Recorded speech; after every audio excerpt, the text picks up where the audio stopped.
자, 296페이지에 이제 실시계획이죠. 실시계획. 자, 실시계획 누가 만듭니까? 시행자가. 네, 시행자가 지정되고 나면 사업을 어떻게 할지에 대한 실시계획을 시행자가 작성하죠. 그래서 맨 앞에 시행자는 개발계획에 맞게 도시개발사에 관한 실시계획을 작성해야 한다. 이 경우 실시계획에는 밑줄, 지구 단위 계획이 포함. 실시계획 안에는 지구 단위 계획이 반드시 포함이 돼야 됩니다. 왜 그런지도 한번 보면은, 자, 여기. 도시개발구역이 지정되면은, 여기를 아까 뭘로 봐줬습니까?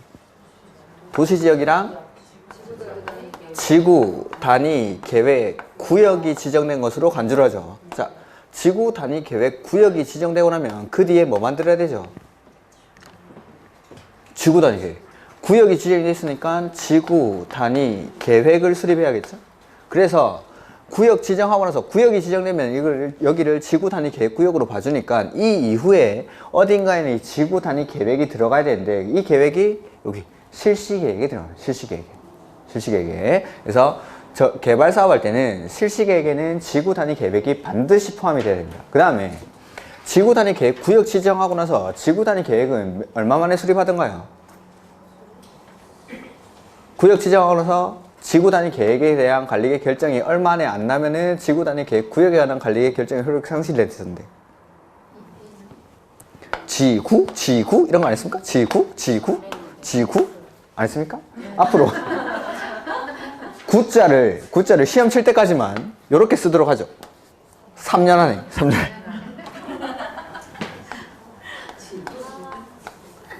지구 단위 계획 구역 지정되고 나서 지구 단위 계획은 3년 안에 안 만들면은 3년이 되는 날의 다음 날에 구역 지정에 관한 관리의 결정의 효력이 상실되죠. 이렇게. 그래서 지구 이렇게.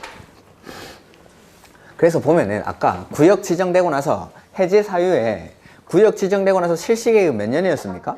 3년. 똑같죠? 구역 지정이 지구 단위 계획 구역으로 봐주니까 실시계획은 지구 단위 계획을 포함이 되는데 구역 지정하고 나서 지구 단위 계획은 3년 안에 나와야 되니까 구역 지정하고 나서 실시계획도 3년. 이렇게. 네. 그 다음에 뭐 나머지는 일단 뭐 실시계획 인가는 누가 해줄까요? 지정권자. 네. 실시계획 인가는 지정권자가 합니다. 여기까지만. 그 다음에 나머지 내용들은 다음에 볼 거고 그 다음에 301페이지 한번 보시죠. 301페이지. 자, 이렇게 실시계획을 인가받고 나면 이제 사업을 시행합니다. 도시개발 사업을 할 때 방식은 크게 두 가지가 있죠. 수용 방식이랑 환지 방식. 그 다음에 혼용 방식도 있는데 그건 뭐 독립적인 방식은 아니니까. 그래서 사업 시행 방식의 분류 보시면은 도시개발 사업은 시행자가 도시개발구역의 토지 등을 수용 또는 사용하는 방식. 이게 첫 번째. 그 다음에 환지 방식. 이게 두 번째. 301페이지 맨 밑에입니다. 301페이지 맨 밑에. 뭐 중요한 거 아니니까 그냥 들으셔도 됩니다. 혼용하는 방식까지. 그래서 수용 방식, 환지 방식, 혼용 방식 이렇게 되어 있습니다. 그 다음에 시행 방식의 변경이 나오는데 지정권자는 도시개발구역 지정 이후 다음의 어느 하나에 해당하는 경우에는 도시개발 사업의 시행 방식을 변경할 수 있다.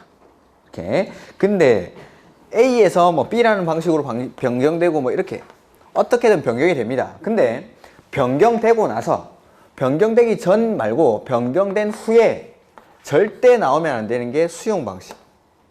그 옆에 아마 있을 겁니다. 이해?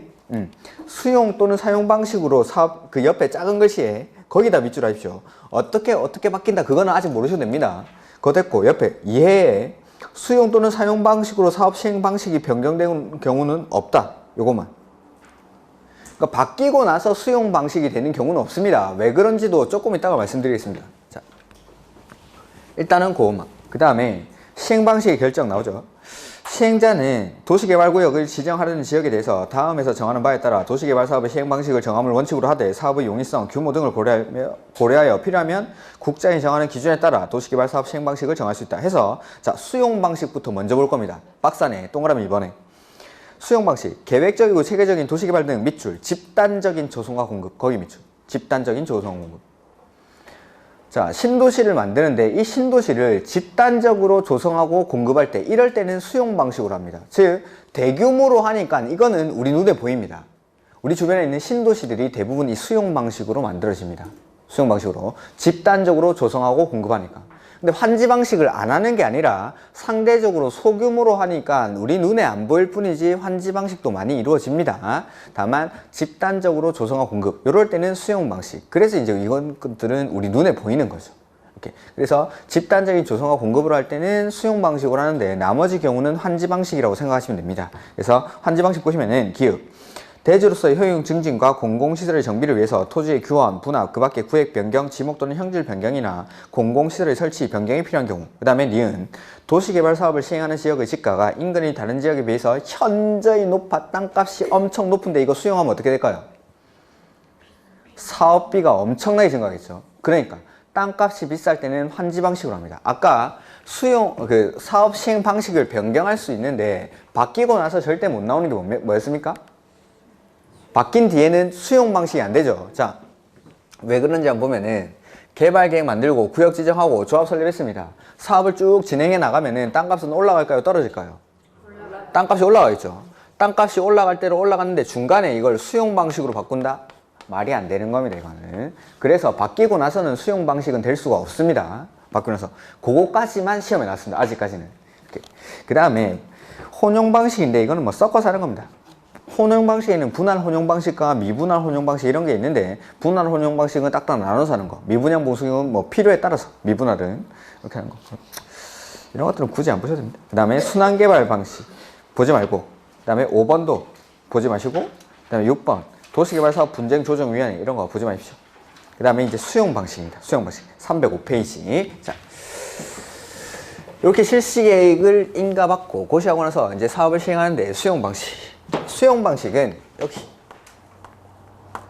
개발되기 이전 상태의 토지 이거를 사업 시행자가 수용을 해서 네모 반듯한 택지를 조성하는 건데 모든 토지를 이렇게 택지를 조성하는 게 아니라 이 중에 일부는 개발되기 이전 상태로 그대로 공급하는 땅이 있습니다. 요 그대로 공급하는 땅 이걸 원형지라고 합니다. 원형지. 원래 형태의 땅이다 이라고 해서 원형지라고 합니다. 그 다음에 공사비 들여서 이렇게 조성한 토지를 조성토지라고 합니다. 조성토지. 그래서 이 수용 방식에는 조성토지, 원형지 이런 것들이 나옵니다. 조성토지랑 원형지. 자, 그 다음에 수용. 자, 수용은 시행자는 수용을 할 수가 있습니다. 시행자. 즉 공공도 수용할 수 있고 민간도 수용이 가능합니다. 민간도. 다만 민간이 수용을 하기 위해서는 동의요건이 필요한데 그게 면적 3분의 2 이상을 소유하고 소유자 총수 2분의 1 이상의 동의를 받아야 됩니다. 면적 3분의 2 이상을 소유하고 소유자 총수 2분의 1. 아까 조합 만들 때 동의요건이랑 다르죠? 조합 만들 때는 그냥 면적 3분의 2에 해당하는 소유자한테 동의 없고 소유자 총수 2분의 1 이상의 동의. 여기는 시행자가 면적 3분의 1을 소유하고 소유자 총수 2분의 1. 이 동의요건 한번 나왔었죠. 어디 있었냐면 시설사업에. 시설사업의 원칙적인 사업 시행자가 행정청인데 비행정청도 사업의 시행자가 될 수 있습니다. 다만 그냥은 안 되고 행정청으로 지정받았을 때. 근데 그 비행정청 중에서 민간은 요거. 민간이 시행자로 지정받기 위해서는 면적 3분의 1이랑 소유자 총수 2분의 1. 보죠, 그냥. 어차피 앞에 가야 되기 때문에. 자.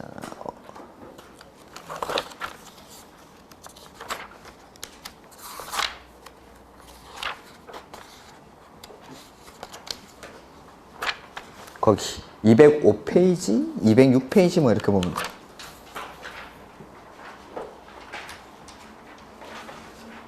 아, 206페이지.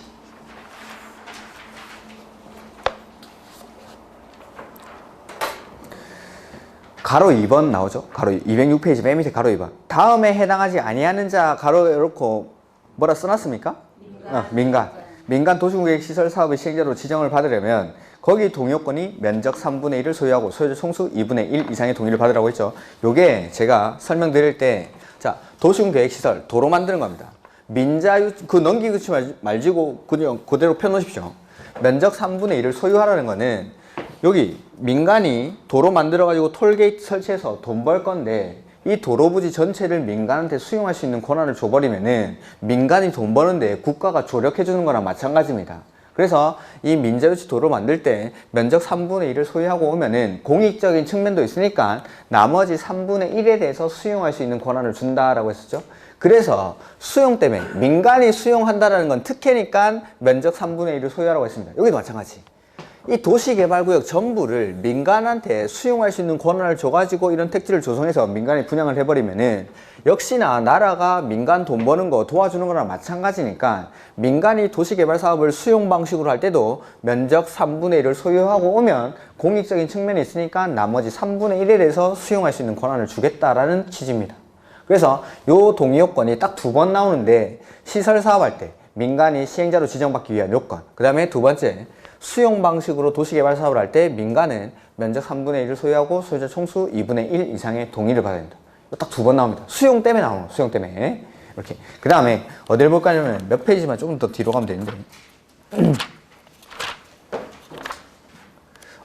216페이지 216페이지 자, 그 도시군계획 시설 사업의 시행자는 공익 사업을 하는 사람이니까 이 사업 시행자를 보호하기 위해서 몇 가지 조치를 해주는데 그 중에서 수용이라는 게 있었죠. 그래서 도시군계획 시설 사업하는 사람들은 수용할 수 있습니다. 수용할 때 무슨 법 준용하죠? 3번에 수용 및 사용의 절차가 나오죠. 원칙은 공치법 준용하는데 공치법 준용 안 하는 특례가 있죠. 첫 번째, 사업인정고시는 언제를 사업인정고시가 있는 걸로 봐주죠? 실시계약을 네. 고시한 경우. 여기 실시계획을 고시한 때 이때를 사업인정고시가 있는 걸로 봐줬습니다. 재결 신청 기간은 사업시행기간 내 이렇게 요게 그래서 수용할 때는 공치법 준용하는데 공치법 준용 안 하는 특례 이 수용이 총 4번 나온다고 했는데 두 번째 수용이 이제 여기 나온 겁니다. 개발법에서 넘어오시면 됩니다. 자, 그래서 원칙, 수용은 공공도 하고 민간도 하는데 민간이 수용 방식으로 사업을 하기 위해서는 면적 3분의 1을 소유하고 소유자 총수 2분의 1 이상의 동의를 받아야 됩니다. 그 다음에 수용을 할 때 원칙은 무슨 법을 준용하죠? 공치법. 여기서도 마찬가지. 항상 수용 나오면 공치법을 준용합니다.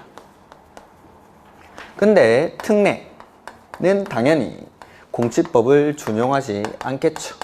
그게 첫 번째, 아까 봤던 거. 사업, 인정, 고시의 특례. 두 번째는 재결, 신청, 기간의 특례. 재결, 신청, 기간의 특례. 그 다음에 여기는 특례가 하나 더 있는데, 사전, 현금, 보상의 특례라는 게 있습니다. 이렇게 3가지. 자, 우리 시설 사업할 때는 언제를 사업인정고시가 있는 걸로 봐주죠? 실시계획을 고시한 때. 자, 근데 개발법에서는 수용 또는 사용의 대상이 되는 토지 등의 세부 목록을 고시한 때 이때를 사업인정고시가 있는 걸로 봐줍니다. 자, 개발법도 예전에는 실시계획 고시한 때 이때를 사업인정고시가 있는 걸로 봐줬던 겁니다. 근데 이렇게 하니까 문제가 발생합니다. 문제가. 자, 개발계획 만들고 구역 지정하니까 여기 신도시 만든다는 걸 알게 되죠, 사람들이. 그러니까 요 안에 있는 토지 소유자가 원래는 여기가 나대지인데 수용보상금을 많이 받기 위해서 여기다가 이제 나무를 짓기 시작합니다. 그 다음에 막 창고도 짓고 건물을 짓는 거죠. 그러니까 시행자가 지정이 되고 나서 사업 시행하러 들어와 보니까 원래 사업 처음에 개발계획 만들 때는 나대지였는데 이제 나무가 들어오고 건물이 들어오고 이러니까 수용보상금이 막 눈덩이처럼 늘어나는 겁니다. 그러다 보니까 사업을 원활하게 시행할 수가 없어서 이 수용의 시점을 좀 앞으로 당겨야겠다라고 생각하는 거죠. 그래서 여기 세부 목록을 고시한대. 이거 어디서 본 것 같은데? 수용 또는 사용의 대상이 되는 토지 등의 세부 목록. 빡세다 해서 나왔죠. 빡세다? 그 빡세다 어디서 배웠습니까?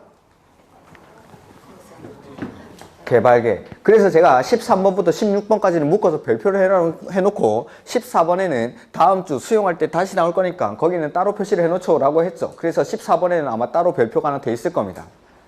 그렇게. 그렇죠. 뭐 제가 그걸 아는 걸 했다 하는 사람이 아닌데. 그래서 개발계획 안에, 즉 개발 사업할 때는 수용하는 시점을 앞으로 당기는 겁니다. 개발계획 수립하는 시점으로. 자, 이렇게 한번 해볼까요? 요새 그 항공사진 같은 거 찍는 게 쉽습니까? 어렵습니까? 쉽죠. 그러니까 개발계획 수립할 때, 즉 토지의 세부 목록을 작성하는 시점에서 드론을 딱 띄워가지고 항공사진을 딱 찍어 놓는 겁니다. 근데 그것도 모르고 이제 토지 소유자들은 나무 심고 건물 짓고 막 하는 거죠. 그래서 이제 시행자가 지정이 되고 나서 이 사람들이 사업하러 들어옵니다. 근데 토지에 대해서만 수용 보상금을 주는 거죠. 그러니까 토지 소유자가 부릅니다. 시행자를. 야, 일로 와. 해가지고, 야, 여기 이거 안 보여? 나무, 건물, 이거 보상 안 해줘? 보상 안 해줘. 그러니까 시행자가 다시 토지 소유자를 부르는 거죠. 야, 니가 일로 와, 니가. 니가 일로 와 해가지고 핸드폰을 꺼냅니다. 핸드폰을 꺼내서 그 시행자가 어떻게 하냐면은 요렇게 항공사진 찢어 그런 거 보여준 거지. 자, 사업인정고시가 언제?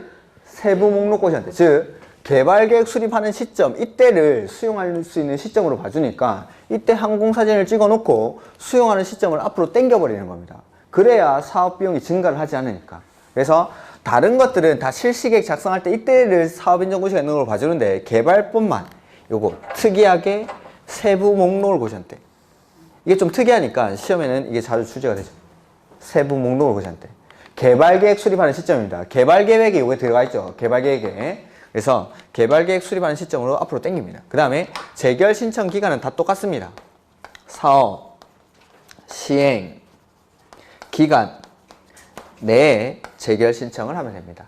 그 다음에 수용보상금은 원칙적으로는 사전에 현금으로 보상하는 게 원칙인데 이 사전 현금 보상은 예외로 토지, 상환, 채권이라는 걸 발행합니다. 토지, 상환, 채권.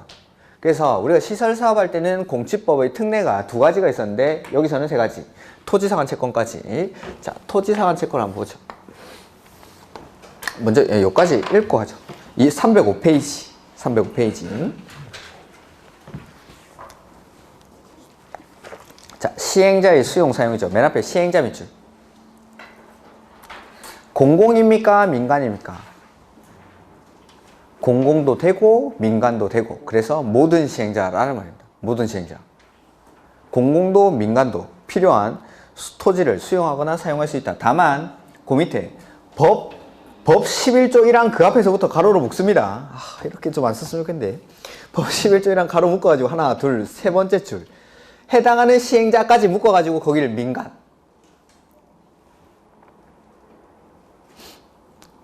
세 줄 정도를 묶으면 되겠죠? 그게 민간 시행자입니다. 민간 시행자. 민간 시행자는 수용하기 위해서는 동의요건이 필요하죠? 그게 면적 3분의 2 이상에 해당하는 토지를 소유하고 그 뒤에 소유자 총수 2분의 1 이상에 해당하는 자의 동의를 받는다. 밑줄. 그 다음에 이 경우 토지 소유자 동의요건 산정 기준일은 그 뒤에 밑줄. 도시개발구역 지정고시를 기준. 나머지는 됐습니다. 그 다음에 수용할 때 무슨 법 준용하죠? 네, 공치법을 준용. 거기다가 두 번째 줄에. 그 다음에 공치법을 준용 안 하는 특례가 다음에 나오죠? 첫 번째, 사업인정 고시의 특례. 이거 개발법에서 사업인정은 언제를 사업인정 고시가 있는 걸로 봐줍니까? 개발법에서. 지금 방금 한 거, 방금. 네, 거기 두 번째 줄에. 강조되어 있는 거. 토지 수용 또는 사용의 대상이 되는 토지의 밑줄. 세부 목록을 고시한대. 세부 목록을 고시한대. 그 다음에 재결 신청은 다 똑같습니다. 사업 시행 기간 내. 사업 시행 기간 내. 사업 시행 기간 종료일까지. 그 다음에 토지 상환 채권이라는 게 나오죠. 이게 사전 현금 보상의 특례로 보시면 됩니다. 자, 토지 상환 채권. 도시개발 사업의 시행자는 도시개발 사업을 수용 방식으로 할 때 이제 갑의 토지를 사들이겠죠. 갑의 좁푸른 초원을 5억 원어치 수용을 합니다. 이렇게 시행자가 수용을 했을 때는 원칙적으로 이 수용 보상금을 공치법에서는 사전에 현금으로 보상하는 게 원칙이라는 거죠. 공치법상에서는. 즉 수용하기 전에 현금으로 보상하는 게 원칙인데 예외적으로 토지 상환 채권을 발행할 수가 있습니다. 토지로 상환하는 채권. 즉 원칙 수용 보상금은 수용하기 전에 현금으로 보상을 해줘야 되는데 이거는 토지 상환 채권을 발행한 경우에는 사업이 다 끝나고 나면은 도시개발 사업으로 조성된 토지로 상환하는 채권을 토지 상환 채권이라고 합니다. 자, 우리가 하나 배운 적이 있는데 원칙은 현금 줘야 되는데 예외적으로 발행하는 채권은 소유자가 뭐 할 때 발행합니까? 원할 때.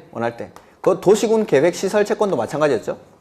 원할 때. 그 다음에 시행자는 공공이든 민간이든 다 발행할 수가 있습니다. 공공 시행자도 민간 시행자도. 근데 이 사람들이 이 토지 상환 채권을 발행하려고 할 때는 발행 계획을 작성해서 지정권자에게 승인을 받아야 됩니다. 지정권자의 승인. 그 다음에 민간은 믿을 수 있습니까? 못 믿습니까? 못 믿죠. 그래서 자, 앞으로 채권 나오면은 민간이 발행하는 채권은 항상 지급 보증을 받아야 됩니다. 보증을 받은 경우에만 채권을 발행할 수가 있습니다. 그 다음에 자, 5억 원어치 땅을 수용을 했죠. 근데 땅으로 돌려주는 채권을 5억 원어치 발행을 합니다. 5억 원어치 땅 사서 공사 다 끝나고 나서 5억 원어치 땅으로 상환을 하면은 이거는 수용입니까? 환지입니까? 환지나 마찬가지죠. 5억 원어치 땅을 사서 5억 원어치 땅으로 돌려주면은 환지랑 똑같아지는 겁니다. 즉 수용 보상금의 전부에 대해서는 발행할 수가 없고 일부에 대해서 발행합니다. 일부에 대해서. 전부에 대해서 발행하면 이게 그냥 환지나 마찬가지가 되니까. 그 다음에 토지 상환채권의 발행 규모는 도시개발사업으로 조성되는 토지나 건축물 면적의 2분의 1을 초과할 수가 없습니다. 발행 규모는 2분의 1을 초과할 수가 없다는 거. 이렇게. 그 다음에 이제 채권이니까 만기가 도래하면 이 갑이 채권자가 되겠죠.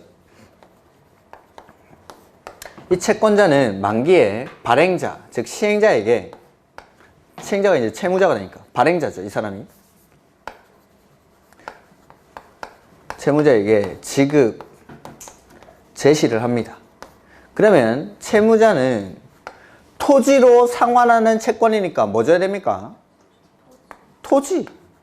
토지로 상환하는 채권이니까 토지 주죠. 근데 토지로만 주는 거 아니고 건물도 줄 수 있습니다. 건물도. 이렇게 토지나 건물로 상환하는 채권을 토지 상환 채권이라고 합니다. 이렇게. 그다음에 여기 상환 들어가지. 상환. 자, 이 상환자 들어가는 채권은 앞으로 김영식 증권이라고 생각하시면 김영식 증권. 이 김영식 증권은 채권에 이름이 써져 있는 걸 김영식 증권이라고 합니다. 그러면 이 김영식 증권의 반대말은 뭘까요? 무기명 채권. 무기명 증권이 반대말입니다. 우리 많이 쓰는 무기명 증권이 있는데 카드는 아니고 많이 쓰는 거 있으면 많이 엄청 많이 쓰는데 수표도 아니고 수표는 백화점 상품권. 백화점 상품권. 그게 무기명 채권입니다. 그 채권에 이름 써져 있습니까? 안 써져 있습니까? 안 써져 있죠. 그러니까 무기명 채권들은 그 채권 소지자를 채권자로 추정해 줍니다. 그러니까 내가 채권 그걸 가지고 백화점 가가지고 제시를 하면은 물건으로 바꿔주는 거죠. 이렇게. 다만 요 반대로 김영식 증권은 채권에 이름이 써져 있으니까 이 채권에 써져 있는 채권자의 이름이랑 발행자가 보유하고 있는 채권 원부라는 게 있습니다. 누구한테 얼마짜리 채권 발행했고 이런 것들을 채권 원부라고 해서 그걸 보관하고 있는데 채권이랑 채권 원부에 있는 채권자의 이름이 일치하는지를 보고 지급을 해주는 걸 김영식 증권이라고 합니다. 이렇게 채권에 이름이 써져 있는 채권을 이전할 수 있을까요? 없을까요? 있습니다. 있습니다.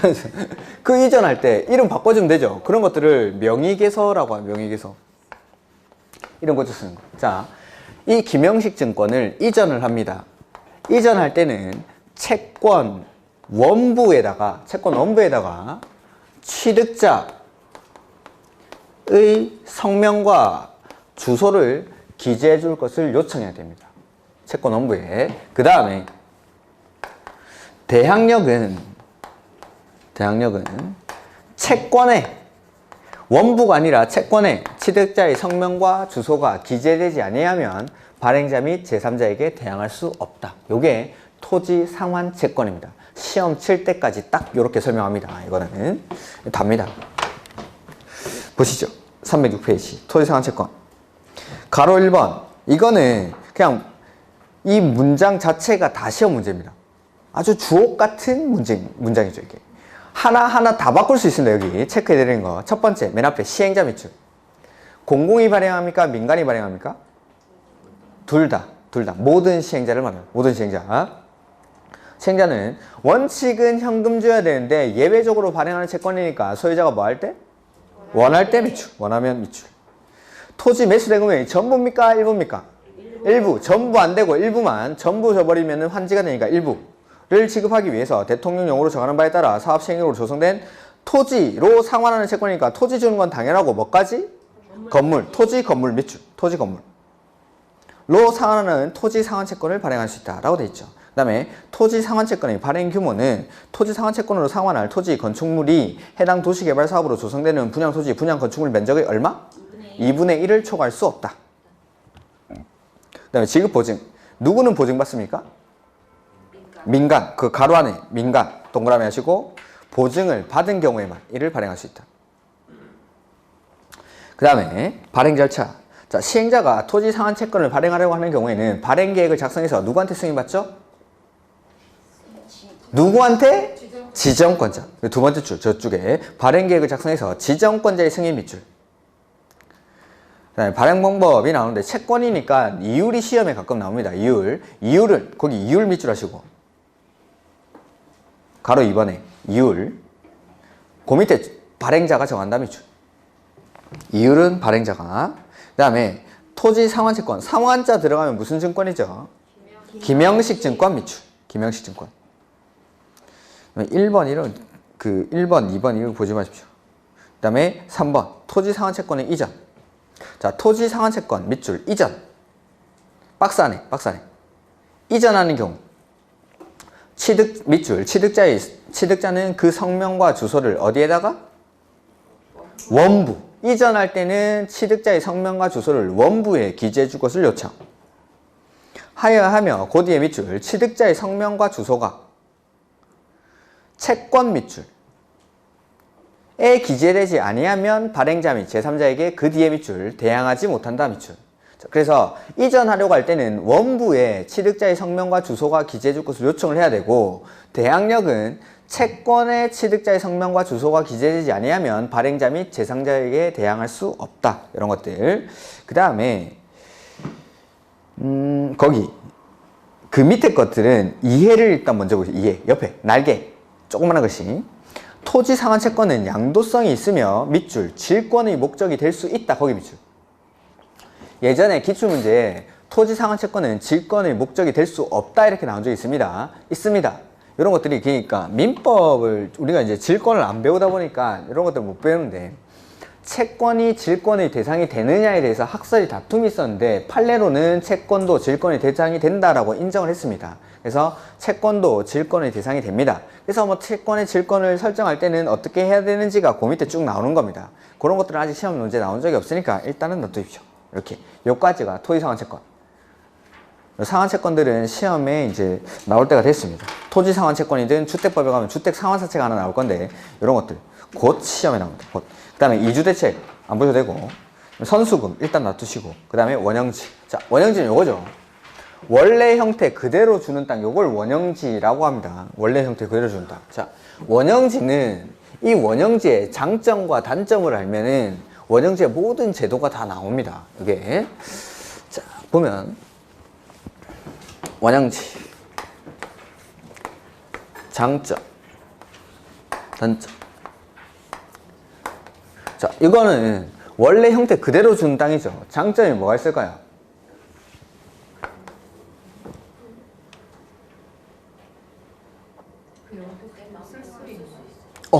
그래서 지 마음대로 쓸 수 있겠죠. 즉 개발의 다양성이 확보가 됩니다. 다양성. 개발의 다양성이. 그러니까 우리가 마트 가가지고 생닭을 그냥 사오는 거랑 토막 내놓은 닭 아니면은 닭가슴살 이런 거 사오는 거랑 활용할 수 있는 요리의 종류가 다르죠. 생닭을 사오는 게 훨씬 더 많은 요리를 할 수가 있는 거죠. 근데 닭가슴살 이런 거 사오면은 삶아진 닭 그걸로 할 수 있는 요리만 할 수 있는 겁니다. 그러니까 이거 원래 형태 그대로 주니까 개발의 다양성이 확보가 됩니다. 그 다음에 두 번째, 그 마트에 가서 마늘을 사는데 깐 마늘이 삽니까? 비싼 마늘, 깐 마늘이 쌉니까? 안 깐 마늘이 쌉니까? 깐 마늘이 싸? 안 깐 마늘. 여기는 공삽이 들어갔죠. 요거는 안 깐 마늘, 요건 깐 마늘. 그러면 뭐가 쌀까요? 가격이 싸면 공사비가 안 들어갔으니까. 공사비가. 그러니까 깐마늘이 비싸듯이 조성토지가 더 비싼 겁니다. 공사비가 들어갔으니까 세공비가 들어간 거죠. 그래서 원형지는 가격이 상대적으로 싸죠. 이렇게 싼 땅을 아무한테나 줄까요? 아무한테나 안 줄까요? 아무한테나 안 준다. 공공만 받을 수 있어. 그래서 이런 아무한테나 안 주는 땅을, 가격이 싼 땅을 딱 정해진 그 사람들한테만 줬는데 이걸 제3자한테 팔면 되겠습니까? 안 되겠습니까? 안 되니까 일정 기간 동안 매각 제한을 받습니다. 매각 제한. 자, 그 다음에 장점에 개발의 다양성이 확보되죠. 이 원형지를 받아서 개발하는 원형지 개발자가 자기 마음대로 개발할 수가 있습니다. 다만 그 다양성이 확보되는 대신에 단점은 뭘까요? 내가 재료를 사와가지고 집에서 내 마음대로 요리를 합니다. 그럼 어떻습니까? 맛이 없죠, 맛이. 난개발의 우려. 지 마음대로 하니까. 난개발. 그래서 이 난개발의 우려가 있기 때문에 이걸 지정권자가 통제를 해줍니다. 지정권자가. 자, 보면은 원형지에서는 세 사람이 나옵니다. 중간에 이제 시행자가 있죠. 이 시행자가 원형지를 공급하려고 할 때는 지정권자에게 승인을 받아야 됩니다. 승인을. 근데 이 승인을 받기 위해서 시행자는 원형지 지정권자에게 공급 계획이라는 걸 제출합니다. 공급 계획을. 그래서 이 공급 계획을 보고 지정권자가 승인을 내주는 거죠. 자, 승인을 받았죠. 그러면은 이 시행자는 원형지를 받아서 개발하는 사람을 원형지 개발자라고 부릅니다. 원형지 개발자. 이 원형지 개발자와 공급 계약을 체결합니다. 공급 계약을. 이렇게 계약을 체결하고 나면 원형지 개발자는 시행자에게 내가 이 원형지를 어떻게 개발하겠습니다 라는 세부 계획을 제출합니다. 세부 계획을.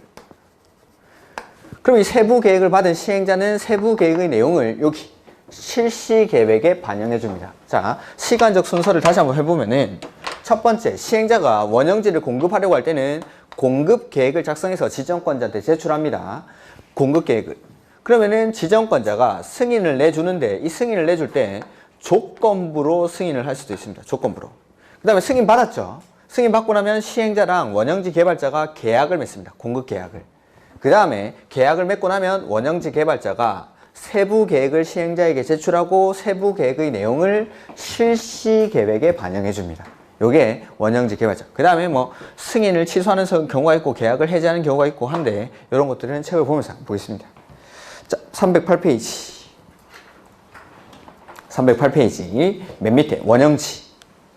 시행자는 도시를 자연 친화적으로 개발하거나 복합적, 입체적으로 개발하기 위해서 필요한 경우에는 대통령령으로 정하는 절차에 따라 미리 지정권자의 승인을 받아 다음의 어느 하나에 해당하는 자에게 원형지를 공급하여 개발하게 할 수 있다. 즉, 거기 두 번째 줄 맨 끝에 지정권자의 승인을 받아 밑줄.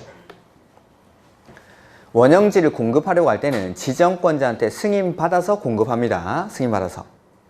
그 다음에 개발하게 할 수 있다. 이 경우 하나만 더 말씀을 안 드렸네. 요거 원형지는 너무 많이 공급되면 안 되니까 전체 도시개발구역 면적의 3분의 1 이내에서만 공급이 가능합니다. 거기 밑줄. 다음 페이지에 원형지 면적은 도시개발구역 전체 토지 면적의 밑줄 3분의 1 이내로. 그리고 원형지는 다음에 정한 사람한테만 준다는 거죠. 가격이 싼 땅이기 때문에 아무한테나 안 주고 공공한테만 줍니다. 첫 번째 국가지자체, 두 번째 공공기관, 세 번째는 지방공사, 네 번째는 국가지자체, 공공기관이 시행한 공모에서 선정된 자. 그 다음에 5번에만 좀 따로 밑줄 해놓을까요? 학교나 공장부지로 직접 이용하는 자. 그래서 위에 것들은 공공이라고 생각하시면 되겠죠. 국가지자체, 공공기관, 지방공사, 공모에서 선정된 자. 그 다음에 나머지 5번에는 학교나 공장부지로 직접 이용하는 자. 이런 사람들만 원형지를 받아서 개발을 할 수가 있습니다. 309페이지 맨 위에 박스에 있는 사람들. 국가지자체, 공공기관, 지방공사, 그 다음에 공모에서 선정된 자, 학교나 공장부지로 직접 이용하는 자, 그 다음에 공급계획의 작성이 나오죠. 자, 시행자는 원형지를 공급하기 위해서 지정권자에게 승인 신청을 할 때에는 원형지 공급계획을 작성 밑줄. 시행자가 공급계획을 작성합니다. 그래서 이제 제출하죠. 그러면 제출된 공급계획을 보고 지정권자가 승인을 내주는 겁니다. 승인을. 그 다음에 2번. 원형지 공급 계획에는 원형지를 공급받아 개발하는 자, 원형지 개발자라고 하고, 그 다음에 원형지 공급 계획, 공급 내용 등이 포함되어야 한다. 이런 것들을 한번 읽어만 두시고. 3번. 시행자는 원형지로 공급될 대상 토지 및 개발 방향에 따른 개발 방향과 승인 내용 및 공급 계획에 따라 원형지 개발자와 밑줄 공급 계약을 체결. 그러니까 승인 받고 나면 시행자랑 원형지 개발자가 계약을 체결합니다. 공급 계약을. 그 다음에 체결한 후 밑줄 원형지 개발자로부터 세부 계획을 제출받아 이를 실시 계획에 반영. 그래서 계약 맺고 나면 원형지 개발자가 세부 계획을 시행자에게 제출하고 이 시행자는 세부 계획의 내용을 실시 계획에 반영해 주면 됩니다. 오케이. 그 다음에 4번 지정권자는 위 1에 따라 승인을 할 때에는 용적률 등 개발 밀도, 토지 용도별 면적 및 배치, 교통처리 계획 및 기반시설 설치 등에 관한 밑줄 조건을 붙일 수 있다. 즉 여기 승인 내줄 때 조건을 붙일 수 있다라는 겁니다. 그래서 여기 2번에 나오는 내용이 요거죠. 세 명 사이의 관계. 2번에 나오는 내용들. 그 다음에 매각 제한. 자, 원형지는 가격이 싼 땅을 아무한테나 안 좋은데 이거 제3자한테 홀랑 팔아버리면 안 되죠. 그래서 일정 기간 동안 매각 제한을 받습니다. 그래서 거기 원형지 개발자는 10년의 범위에서 대통령령으로 정하는 기간 동안에는 밑줄 원형지를 매각할 수 없다. 근데 가로 안에 밑줄 내놓으시죠. 국가 지자체는 제외한다. 그럼 국가나 지자체는 원형지를 받아서 제3자한테 팔아도 된단 말입니까? 네, 됩니다. 네, 국가나 지자체는 매각 제한을 받지 않습니다. 그래서 다만 이 안을 일단 놔두시고 다음 페이지. 뭐 여기서 끝났나? 311페이지에 보시죠. 그 대통령령으로 정하는 기간이 311페이지 그 음령 처리된 곳에 3번에 있습니다. 3번에 법 25조 2의 제6항 본문에서 대통령령으로 정하는 기간이나 다음의 기간 중 밑줄 먼저 끝나는 기간 해서 자 여기 계약 체결을 먼저 할까요? 공사 완료가 먼저 될까요? 그래서 계약 체결일로부터 10년 그 다음에 공사 완료 공고일로부터 5년 중에 언제? 먼저 끝나는 날까지는 매각을 할 수가 없습니다. 이렇게. 그러니까 계약 체결이 먼저 될 거니까 계약 체결일로부터 10년 공사 완료 공고일로부터 5년 중에 먼저 끝나는 날까지 매각을 할 수가 없다는 거. 근데 누구는 괜찮습니까?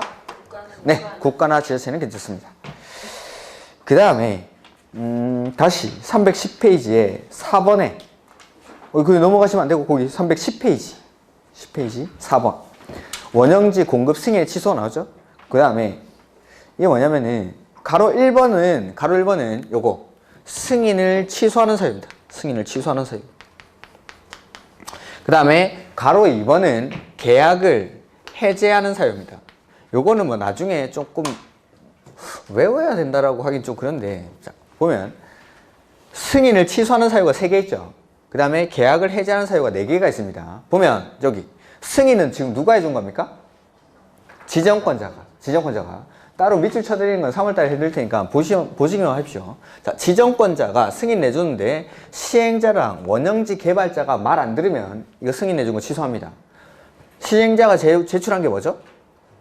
공급계획. 개발자가 제출한 게 세부계획. 그러니까 시행자나 원형지 개발자가 공급계획이나 세부계획의 내용을 위반했을 때 이럴 때는 취소해버립니다. 그 다음에 승인 내주면서 조건 붙였죠? 조건 이행 안 하면 취소합니다. 이거 3가지입니다. 그래서 시행자가 공급계획, 원형지 개발자가 세부계획 이행 안 할 때, 그 다음에 조건 이행 안 할 때, 이럴 때는 승인 내주고 취소한다. 이게 취소사유. 그 다음에 계약의 해제 사유인데 계약은 시행자랑 원형지 개발자 사이의 문제죠. 그러니까 이 원형지 개발자가 말 안 들으면은 계약을 해제합니다. 첫 번째, 공사에 착수를 안 합니다. 두 번째, 착수는 했는데 사업을 질질 끕니다. 세 번째, 원형지를 공급받아서 이걸 제3자한테 홀랑 팔아버립니다. 네 번째, 계약 내용 위반합니다. 이렇게. 따로 외울 게 아닌 것 같습니다. 이런 것들. 착수 안 하거나 사업 질질 끌거나 제3자한테 홀랑 팔아버리거나 아니면은 계약 내용 위반할 때. 이럴 때는 계약 해제 사유. 이런 것들 다음에 뭐 반복하면서 외우기로 하고 그 다음에 나머지는 됐고 그 음영 처리된 박스 안에 311페이지에 6번, 7번을 볼 겁니다. 6번, 7번. 자, 이런 것들도 외우지 말고 좀 이유를 생각해 보면은 이건 외울 게 아닙니다. 원형지 아무한테나 줍니까? 안 줍니까? 안 주죠. 아까 정해진 국가지자체, 공공기관, 지방공사, 공모에서 선정된 자, 학교나 공정부지를 직접 이용하는 사람, 이 사람들이 받아야 됩니다. 그 사람들이 꼭 받으려면은 경쟁 입찰할까요? 추첨할까요? 수의계약 할까요? 수의계약. 그래서 원형지 개발자 선정은 밑줄 수의계약. 정해진 사람이 꼭 받아야 되기 때문에 수의계약으로 하는 겁니다. 다만 법 25조 2의 제1항 5호 이게 뭐냐면 학교나 공장부지로 직접 이용하는 자입니다. 거기 우리 아까 그 원형지 309페이지에 원형지 개발자 될 수 있는 사람의 밑줄처럼 거 있죠. 5번에 원형지를 학교나 공장 등의 부지로 직접 사용하는 자. 거기 밑줄 쳤죠? 그거 5. 이렇게 써놓으면 될 텐데 이거 쓰는 거랑 그 글자는 거의 비슷한 것 같은데. 학교나 공장 부지로 직접 이용하는 사람. 이 사람들은 어떻게 합니까? 경쟁 입찰 밑줄. 학교나 공장 부지로 직접 이용하는 자는 경쟁 입찰. 근데 경쟁 입찰의 결과 2회 이상 유찰됐을 때는 다시 수의계약으로 합니다. 다시 보죠. 자, 원형지 개발자 어떻게 정하죠? 원칙? 수의계약. 다만 학교나 공장 부지로 직접 이용할 때는 경쟁 입찰. 근데 경쟁 입찰의 결과 2회 이상 유찰됐을 때는 다시 수의계약으로 할 수 있습니다. 그 다음에 원형지 가격 나오죠. 7번에 밑줄 원형지 공급 가격은 밑줄 하시고 개발 계획이 반영된 원형지의 감정 가격에 시행자가 원형지에 설치된 기반시설 등 공사비를 더한 금액을 기준으로 시행자와 원형지 개발자가 밑줄 협의 동그라미 협의 동그라미. 그 중간에는 밑줄 칠 필요도 없습니다. 원형지 공급 가격은 시행자랑 원형지 개발자가 협의해서 정합니다. 협의. 자, 그래서 6번에 원형지 개발자 선정 방법은 수의계약. 학교나 공정부지를 직접 이용할 때는 경쟁 입찰. 그다음에 원형지 가격은 어떻게 결정합니까? 협의. 요게 이제 원형지. 그 다음에 조성토지가 나와요. 조성토지. 이 조성토지는 뭐 공급 가격, 공급 방법 이랑 조성토지의 가격 요 두 가지가 있어요. 공급 방법이랑 가격. 여기도 원칙. 그 다음에 2번에 예외. 자, 여기 내가 도시개발사업의 시행자입니다.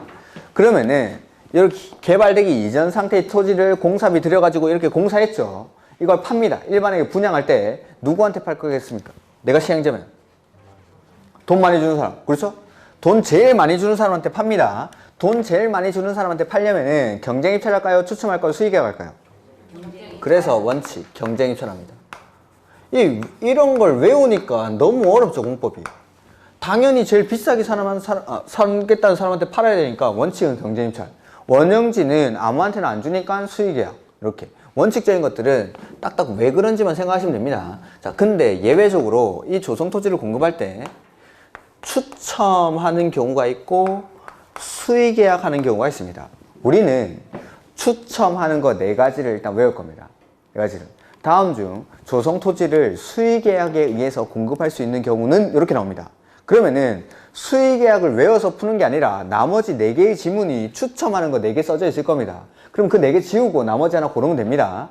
그 다음에 다음 중 조성토지를 추첨의 방법으로 공급할 수 있는 경우는 그렇게 나오면은 우리가 외운 거 4개 중에 하나 고르면 됩니다. 나머지는 아마 수의계약이 써져 있을 겁니다. 이렇게. 그래서 추첨 4가지만 외우면 됩니다. 추첨으로 공급하는 경우는 첫 번째, 주택법에 따른 국민주택 규모 이하의 주택 건설 용지. 국민주택 규모 이하의 주택 건설 용지. 두 번째는 공공 택지. 세 번째 330제곱미터 이하의 단독 주택 용지. 네 번째는 공장 용지. 얘네는 추첨합니다. 자, 추첨이라는 거는 가격을 정해놓고 뽑게 하는 거죠.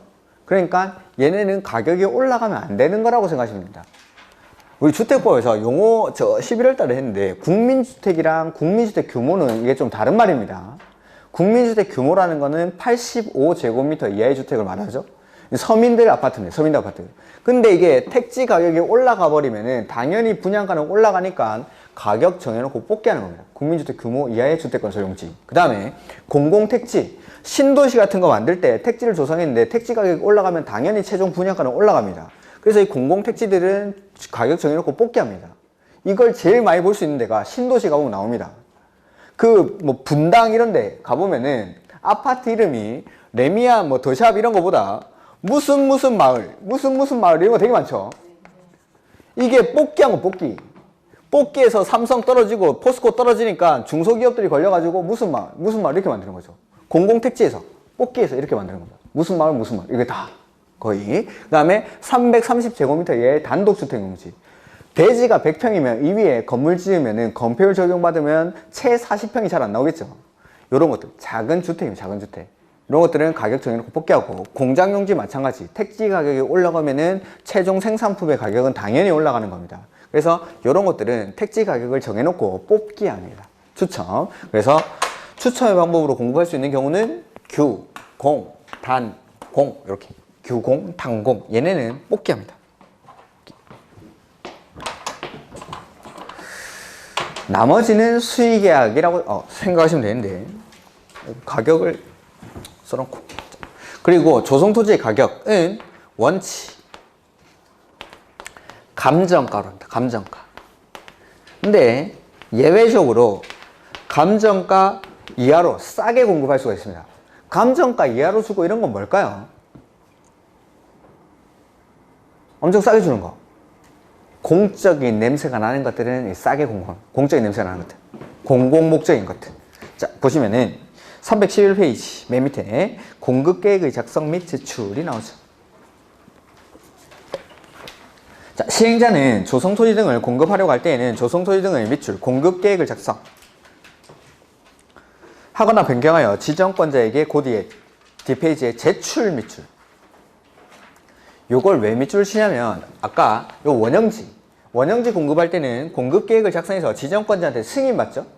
승인받는데 조성토지를 공급할 때는 그냥 공급계획을 제출만 하면 됩니다. 따로 승인을 받지 않습니다. 이거는.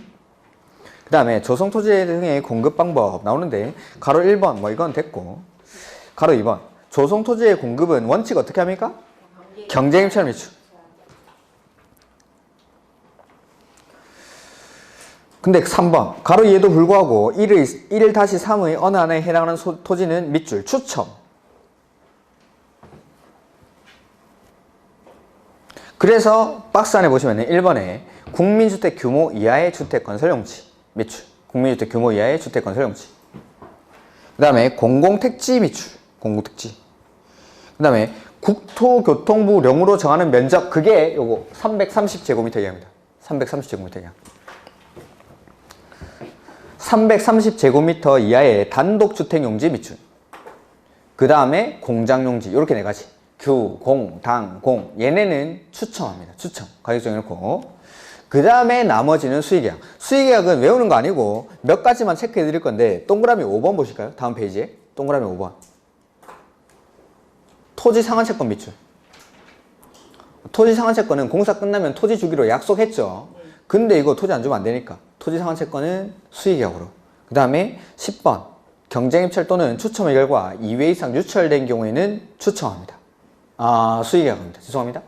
경쟁입찰이나 추첨의 결과 2회 이상 유찰됐을 때는 수의계약. 요 정도 빼고 나머지는 그냥 공적인 목적이라고 생각하시면 될 겁니다. 그러면은 그런 것들은 수의계약으로 그 사람한테는 꼭 필요한 거니까 줍니다. 그 다음에 조성토지 가격은 원칙 어떻게 하죠? 감정가 밑줄. 감정가. 그 다음에 6번 이런 거 보지 마십시오. 그 다음에 314페이지 학교 용지 등의 공급 가격인데, 예외적으로 원칙은 감정가인데 예외적으로 어떻게 하죠? 감정가 이하로 하나, 둘, 셋, 네 번째 줄 파란색 글자 밑줄 하십시오. 감정가 이하로. 그래서 원칙은 감정가 이하로, 감정가인데 예외적으로 감정가 이하로. 어떤 것들이라고 했죠? 공적인 냄새가 나는 것들. 그래서 첫 번째 줄에 학교 공적인 냄새가 납니까?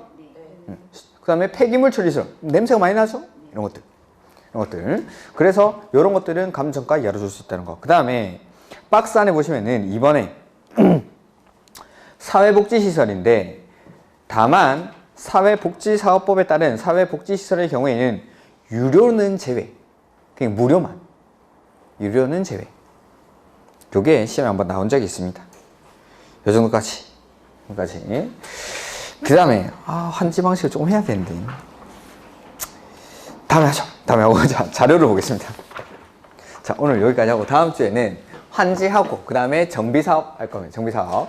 그 다음에 우리 그 3월 2일까지인가가 1, 2월 강의입니다. 설날에 한번 빠졌기 때문에 3월 첫째 주까지 제가 이거 그 기초 강의를 할 겁니다. 그러니까 한 2번 남았어요. 2번. 그러면 정비법하고 건축법까지는 제가 끝낼 수 있을 것 같습니다. 주택법은 3월 달에 할 겁니다. 3월 달에. 이렇게. 자, 자료를 좀 보시죠.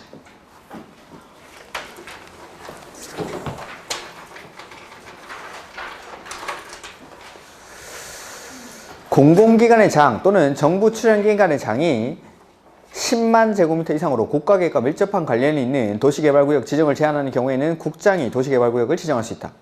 30만. 그렇죠. 면적 30만이었죠. 공공기관이나 정부 출연기관의 장이 면적 30만 제곱미터 이상으로 국가계획과 밀접한 관련이 있을 때 이럴 때는 국장에게 도시개발구역 지정을 제한합니까? 요청합니까? 제한. 국장한테 요청하는 사람은 중앙행정기관의 장. 국장한테 요청하는 사람은 그 다음에 2번 시장, 군수, 구청장은 시, 군구, 도시계획위원회에 심의를 거칩니까? 자문을 거칩니까? 자문을 거쳐서 시, 도지사에게 요청할 수 있죠. 요청. 그 다음에 3번 토지 소유자가 도시개발구역의 지정을 제한하려는 경우에는 대상구역 토지 면적의 5분의 4 이상에 해당하는 토지 소유자의 동의를 받아야 된다. 3분의 2. 토지 소유자란 말이 민간이란 말이에요. 민간 시행자가 도시개발구역 지정을 제한하려고 할 때는 면적 3분의 2 이상의 동의를 받아야 되죠. 그 다음에 4번 도시개발구역 지정을 제한받은 국장, 시장, 군수, 구청장은 제한 내용의 수용 여부를 얼마 안에? 1개월. 45일이 아니라 1개월 이내에 통보해야 되죠. 다만 부득이한 경우에는 1개월을 범위내서 연장할 수 있다는 거. 그 다음에 면적이 10만 제곱미터 미만인 도시개발구역을 지정하는 경우에는 일간신문과 인터넷 홈페이지에 공고하지 아니할 수 있다. 네, 인터넷 홈페이지에는 해야죠. 일간신문에 공고를 안 한다고 했습니다. 그 다음에 칠약지구가 지정된 지역에서 도시개발구역이 지정고시된 경우 해당 도시개발구역은 도시지역과 지구단위 계획구역으로 결정되어 고시된 것으로 본다. 아니죠. 원래 도시개발구역이 지정되면은 거기를 도시지역과 지구단위 계획구역으로 지정된 것으로 보는데 다만 지구단위 계획구역이나 칠학지구에서는 그러하지 아니하다.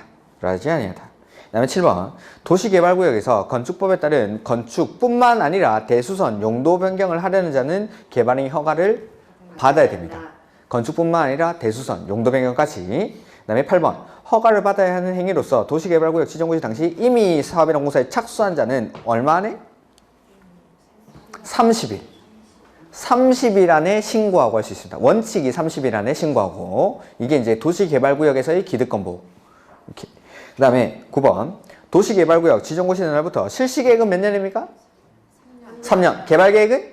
2년. 안에 안 하면은 3년, 2년이 되는 날의 다음 날에 도시개발구역 지정은 해제된 것으로 본다라는 거죠. 그래서 여기는 실시계획 인가 신청이란 말이 나왔으니까 2년이 아니라 3년. 이렇게. 그 다음에 10번 도시개발사업의 공사 완료로 도시개발구역 지정이 해제 의제된 경우 그 도시개발구역에 대한 국계법에 따른 용도지역 및 지구단위 계획구역은 각각 환원되거나 폐지된 것으로 본다. 네, 거기 맨 앞에 공사 완료로 돼 있죠. 공사 완료로 인한 해제일 때는 그러하지 아니하다. 공사 완료로 그게 중요한 말입니다. 그 다음에 11번 조합을 설립하려면 도시개발구역 토지소유자 몇 명이 모입니까? 7명 이상이 정관을 작성해서 지정권자에게 조합 설립 인가를 받아야 한다. 조합은 지정권자에게 인가를 받으면 성립한다. 뭐 받으면? 네, 등기를 해야 성립하죠. 인가 받으면 성립하는 게 아니라 등기해야 성립합니다. 그 다음에 12번 금고 이상형을 선고받고 2년이 지나지 아니한 자는 조합의 임원이 될 수 없다. 그렇죠. 선고받고가 아니라 선고받고 형의 집행이 종료되거나 면제받기로 한 날로부터 2년이 지나지 아니한 자. 선고받은 날로부터 아닙니다. 그 다음에 13번 의결권을 가진 조합원의 수가 50인 이상인 조합은 총회의 권한을 대행하기 위해서 대의원회를 둘 수 있다. 그다음에 14번 조합 설립의 인가를 신청하려면 해당 도시개발구역의 토지 면적 3분의 2랑 소유자 총수 2분의 1 이상의 동의를 받아야 한다. 이 경우 소유권을 여러 명이서 공유하는 경우에는 한 명, 대표하는 한 명만. 공유일 때는 대표하는 한 명만. 다만 구분 소유자일 때는 각각. 이렇게. 그 다음에 15번. 시행자는 도시개발 사업에 필요한 토지 등을 수용하거나 사용할 수 있다. 그렇죠? 공공이든 민간이든 다. 그 다음에 토지 등의 수용 또는 사용에 관해서 이 법에 특별한 규정이 있는 경우에는 공지법을 준용한다. 맞죠? 공지법을 준용한다. 이 경우 실시계획을 고시한 경우에는 사업인정 및 고시가 있었던 것으로 본다. 언제? 네. 세부 목록을 고시한 때. 수용 또는 사용의 대상이 되는 세부 목록을 고시한 때를 사업인정 고시가 있는 것으로 봐주죠. 그 다음에 시행자는 토지 소유자가 원하면 토지 대금의 매수 대금의 전부 또는 일부? 일부만. 전부는 아니고 일부만. 전부를 줘버리면 한지 방식이랑 똑같아지니까 일부에 대해서만 지급하기 위해서 사업 시행으로 조성된 토지로 상환하는 채권이니까 토지 주는 건 당연하고 뭐까지? 네, 건물도 줄 수가 있죠. 이렇게. 그다음에 17번. 시행자는 도시를 자연 친화적으로 개발하거나 복합적 입체적으로 개발하기 위해서 필요한 경우에는 미리 지정권자의 승인을 받아 원형지를 공급하여 개발하게 할 수 있다. 이 경우 공급될 수 있는 원형지 면적은 3분의 1 이내로. 전체 도시개발구역 면적의 3분의 1. 그 다음에 지자체인 원형지 개발자는 10년 이내의 범위에서 대통령령으로 정하는 기간 안에는 원형지를 매각할 수 없다. 누구는 괜찮습니까? 네, 국가나 지자체는 매각 제한을 받지 않습니다. 국가나 지자체는. 그 다음에 19번. 조성 토지 중 국민주택 규모 이하의 주택 건설 용지를 공급하는 경우에는 추첨. 규공, 당공, 요거. 규공, 당공. 국민주택 규모 이하의 주택 건설 용지. 요거는 추첨하죠. 추첨. 추첨 네 가지를 기억하시는 겁니다. 그 다음에 원형지 공급 가격은? 협의. 20번. 해설을 한번 읽어볼까요? 원형지 공급 가격은 개발계획에 반영된 원형지의 간격 가격에 시행자가 원형지에 설치한 기반시설 등 공사비를 더한 금액을 기준으로 시행자와 원형지 개발자가 맨 끝에 협의라는 말만 체크하시면 돼요. 협의. 자, 환지를 나가기에는 시간이 너무 부족해서 이거 환지는 다음 주에 하도록 하겠습니다. 오늘 수고 많으셨고 다음 주에는 환지 이후에 환지하고 정비사업하고 건축법 일부는 할 수 있을지 모르겠습니다. 자, 오늘 수고 많으셨고 다음 주에 뵙겠습니다. 수고하셨습니다.